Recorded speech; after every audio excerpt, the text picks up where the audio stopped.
Most managers in a crisis do the exact opposite of what you should do. They put together as many processes and edicts as they possibly can. They rule by controlling more. They ramp up the number of meetings. And what they end up doing is suffocating the organization at the exact time where the organization needs to have freedom, needs to have autonomy, where you need more ideas. And you end up choking your organization at a time where it can't afford it. Hi, I'm Ian Matthews, and today I'm going to talk about a story from a consulting project that I was on, and talk about 3 lessons that I learned from it on how managers can better lead during a crisis.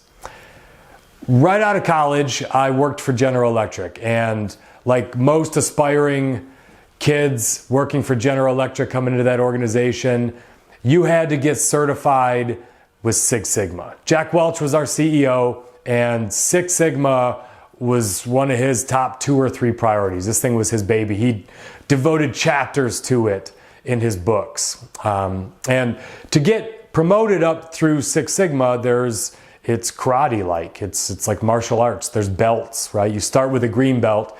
And a green belt, it's probably like karate, right? Where maybe karate, I think, is brown belt, where you need a belt to keep the pants up, so they give you something when you walk in the door.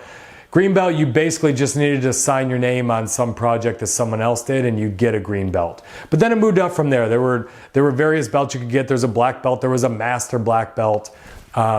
And all this really meant was you went to more classes and you put your name on more projects, and you were good with statistics, right? The better color of belt you had meant that you were better at running macros in spreadsheets. So I got pretty good at running macros and statistical analysis, and I needed a project. I needed a signature project for my black belt.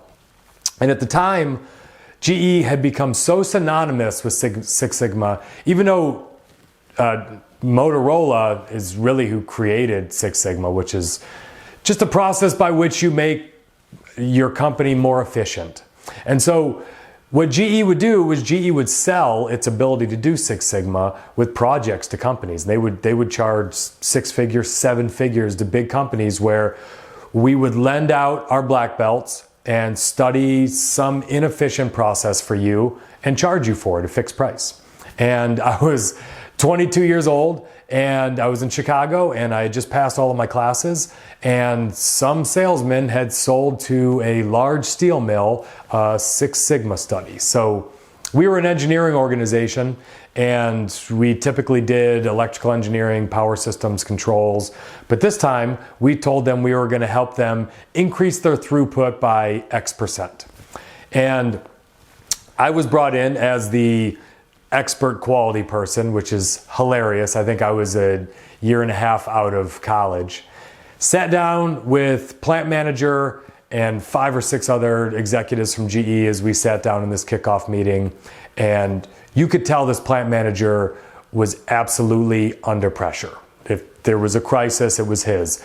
His mill was producing at about half the rate of his sister mills around the company, to the extent that their CEO had started to shift volume to some of the smaller plants that weren't geared up the way his was. Clearly, if his mill kept running this way, he was out of a job. And you felt that he was under this pressure, which is probably why he would even think about letting someone like me into his mill to do a Six Sigma study.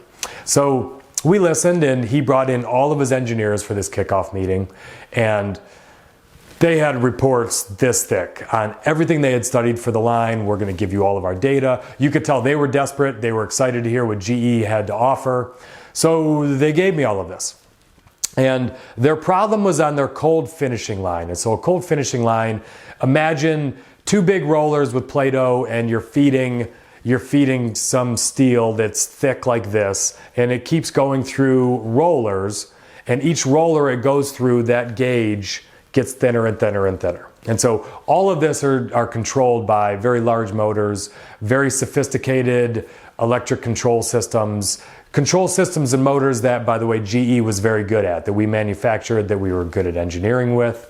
And so the assumption was, obviously, if there was a throughput issue, it had to be something complicated. It had to be something process related, electrical related. So everything in this engineered book that I took home and I studied it and I read it. My background is engineering, so I read it, but I didn't understand all of it. It was some in-depth analysis this engineering team had done. And I was going to study. So to study, I needed to collect data on where the downtime was happening, how often it was happening, and they didn't have great data in this shop. So I took my laptop and I went down to the cold mill and I started taking the data myself. Now, in a cold mill, you have to feed. So you have a thick coil that gets fed into a steel mill. And there's someone who's called a feeder operator, and his job is to manually control and stick for the first time the steel, which goes in a coil, into the two different coils that it's going to smash it down into a smaller gauge. So his job was to stick it. And that's where I wanted to spend most of my time. So he had a little shanty, and it's about the size of a porta-john, really. Like, imagine a porta-john, a little bit bigger than that, but it had a control system, joystick, some buttons that this guy used to operate. It was not built for two people, right? But there was a little ledge behind him, and if we squeezed up, kind of like Superman in a phone booth, we could both fit in this shanty, which was uncomfortably tight. So I show up on my first day. I'm 22-year-old yuppie college kid, eager to help out the steel mill and save the day. And this guy looks at me, and first thing he says is, "Who the hell are you? Like, what are you doing in my shanty? Are you authorized?" Tough union guy. I found out he'd been working there for 20 years. I try to explain what I'm doing. Well, I'm going to, take ideas. I'm going to get some data. Listen to the engineers. I'd like to hear your opinions. Trying to be as polite as I could. And he said, you're wasting all your time. Why don't you just ask the operators? We'll tell you why this place isn't running well. And I thought, okay, well, I'm not going to not listen to this guy. But in my head, I'm thinking, all right, look, they didn't spend all this money, and the operators just know what's going on and no one's talking to them. So I said, well, tell me, what do you think the issue is? And he says, it's our fluid system. It's not your motors, it's not the controls, it's our fluid system. It doesn't work well. They bought one 3 years ago and it just doesn't work well. They thought that they had a better product. My old fluid system worked a lot better. And so for this coil to stick, it needs some kind of a lubricant fluid that gets sprayed on it, right? So, and this fluid system is not very complicated, is not very expensive. It's like a windshield wiper, for your car. And in my head, I'm thinking, that's like a $5,000-$10,000 fix at most. And we're talking about replacing some $500,000 motors and control systems as a potential solution. So in my head, I thought, okay, we're going to look at that. We're leaving no stone unturned. I probably sounded, absolutely obnoxious to this guy, and he kind of rolled his eyes, and I went back to work. At the end of that day, I collected all my data. At the end of the day, he said, I'll give you another piece of advice. Get some steel-toed boots. And I thought to myself, okay, I'm gonna try to fit in with these guys, so I'm gonna do it. And I asked him, I said, well, what kind of boots do you have? I got Red Wings. We all wear Red Wings. Are those the most comfortable? Yeah, I love them. I had these for 7 years. So I'm like, okay, well, I'm not coming in here in Banana Republic clothing, looking like a yuppie, going to the Catalina wine mixer.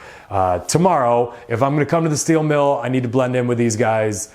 I need to dress the part. So went out that night, I got myself some Red Wing boots, showed them off to all the guys in the line, and I got a little bit of credibility with them. They were like, all right, you're trying. You're not wearing the plastic caps over your Cole Haan office shoes, yuppie. So we did everything that summer. I collected a lot of data, and we went through systematically, like a science experiment, and we would swap out a motor, put a different motor in, then we would run it, and we would look at throughput, and then we would change control systems. We ran preventative maintenance. We looked at every drive that went down the system, every pin, every roller. We looked at the maintenance records. Nothing. And I was freaking out because they paid me to come in here and find a solution.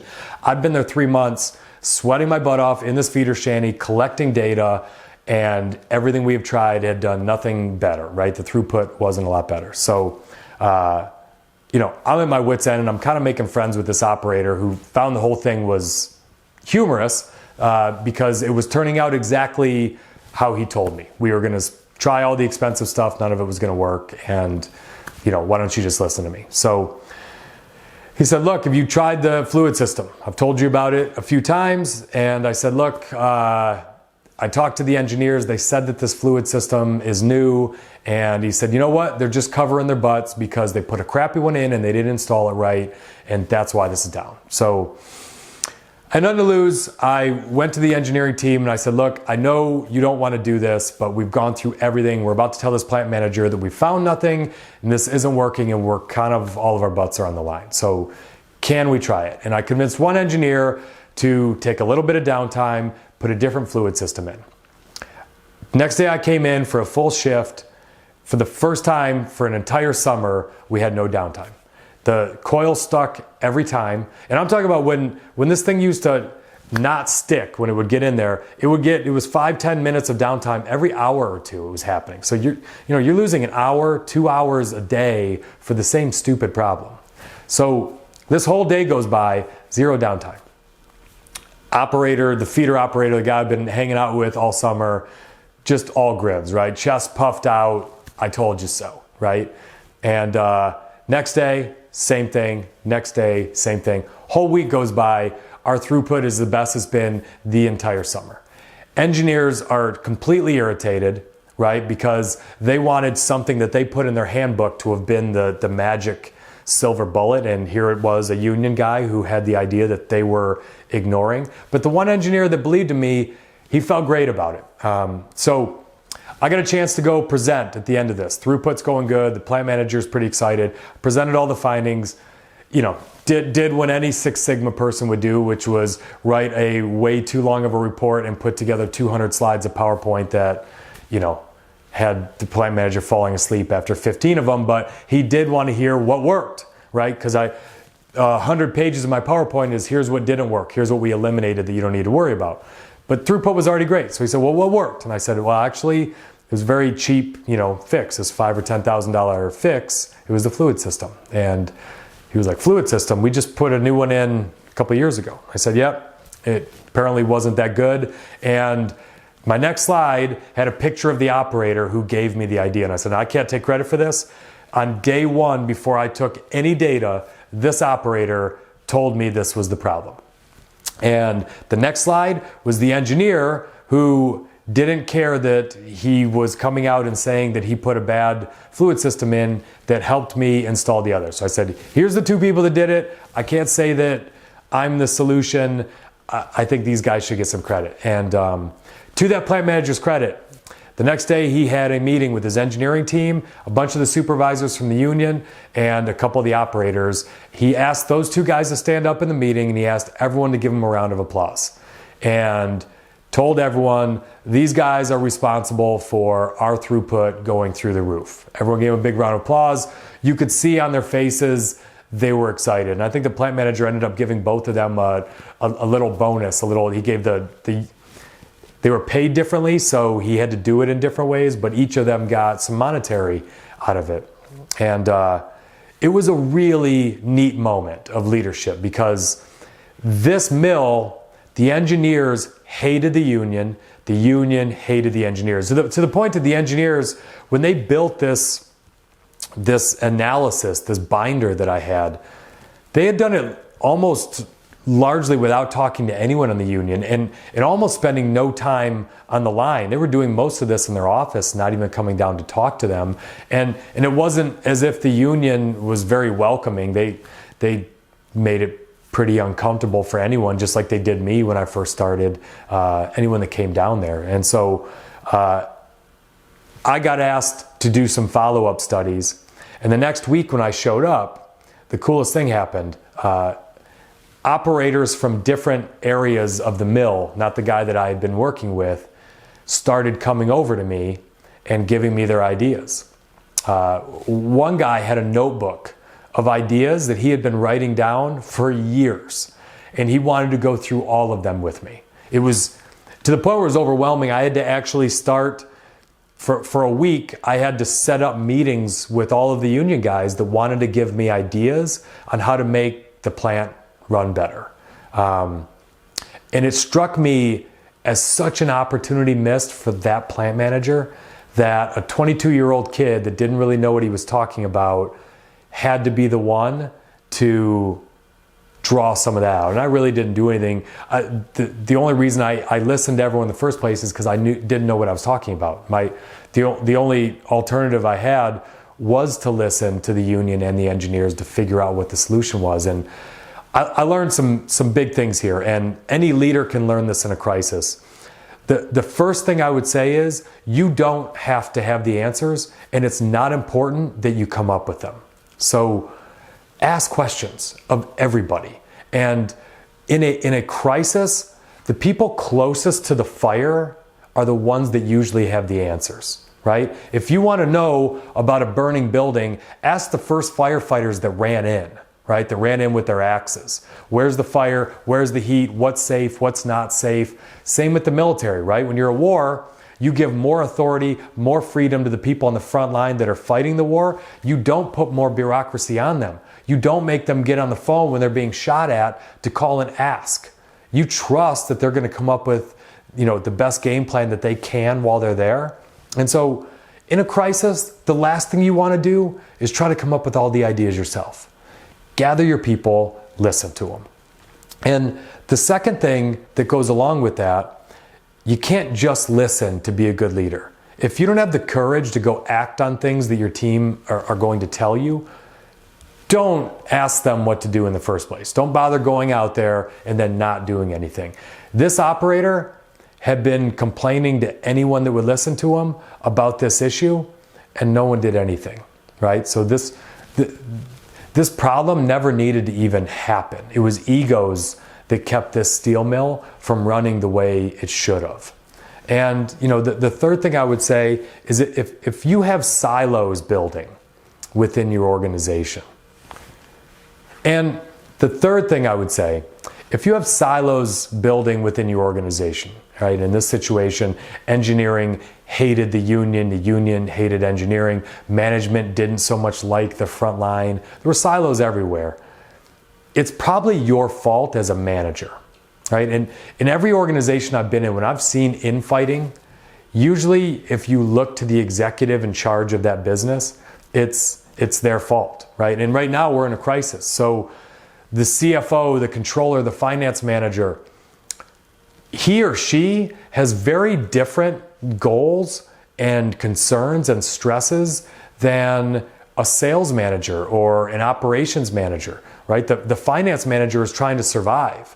The operations manager, the sales manager is trying to figure out, okay, when we do survive, which we will, how are we going to thrive? Am I going to have enough people left? Are you cutting my resources so badly? Are you cutting our marketing so badly that there's no company left? And the worst thing a manager can do in a situation like that is let every one of those fiefdoms, those silos, come complain to you and then make a decision with just that person there, right? What that plant manager should have done is brought engineering and the union together and said, look, in this room, we're going to figure out some solutions together. And actually, I'm going to leave. I'm going to leave this room. And I would like you to pick two people to present jointly as a team on how we're going to save this mill. Not how we're going to save engineering and their egos, not how we're going to save the union and how we're going to make it easier on them. I want the two of you to get together and talk about how we're going to save this mill. And when you do it that way, when you don't allow each silo to come beg and barter for more resources or for you to make a different decision after a meeting, you take some of the silos out of an organization. And so think through those three things as you get through a crisis. If you want to learn more about skills that you need to have, especially if you're a new manager, check out our webinar on 5on4 group. We've got a 1-hour video that's got 7 skills that we teach in our leadership class. And if you're a new manager, check out our Leadership Essentials. It's a 12-week class for new managers. Keep hustling out there. Good luck.